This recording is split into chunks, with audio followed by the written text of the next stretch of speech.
এই দুপুরবেলা যদি আপনার পাতে থাকে শুটকির ভর্তা, সাথে যদি থাকে আমের আচার, ওয়াও জাস্ট ওয়ার।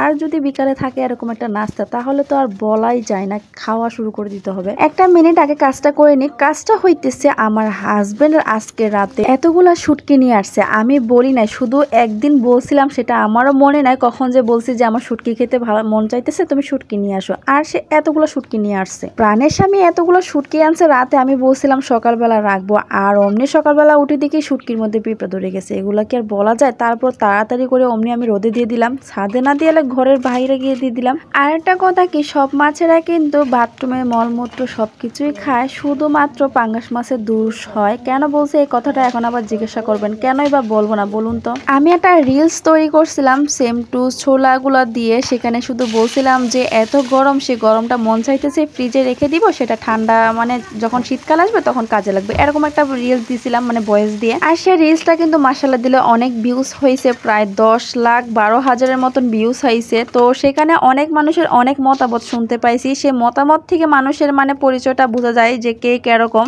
সেখানে কিছু পাবলিক এসে বলতেছে বাসি খাবার খায়, আপনারা বাসি খাবার খান, এগুলো পেটে অসুখ হবে, এন তেন নানান ধরনের কথা। আমি এমন অনেক মানুষ দেখছি যারা মিষ্টি থেকে শুরু করে আবি জাবি টাবি টামি কত কিছু আছে, মানে যা পারে ফ্রিজে রেখে দেয়। আরে ভাই, আমরা গরিব, একটা মাত্র ফ্রিজ আছে, সেটাতে কি বা রাখবো? টুকটাক মাছ মাংস রেখে আর কি জায়গা থাকে এগুলো রাখার? আমরা তো বড় লোক না যে ডিপ ফ্রিজ কিনে আনবো শুধুমাত্র এই সমস্ত খাবার বানিয়ে রাখার জন্য। না রে ভাই, এগুলো আমরা করি না। তাছাড়া বাসি খাবার খাইতে যাব কি জন্য বলুন তো? আমাদের বাসায় প্রচুর মানুষ আছে, যেগুলো আমি রান্না করছি শুধুমাত্র রিলস তৈরি করছি ভিডিওতে ভিউজ হওয়ার জন্য। আর এটা তো দেখা গেছে বাসাতে আমরা 2 বেলা খেয়ে ফেলছি, সবাই মিলে দুপুরবেলা একবার খাইছিলাম আর সন্ধ্যাবেলা খাইছিলাম, তো এগুলাতে শেষ হয়ে গেছে।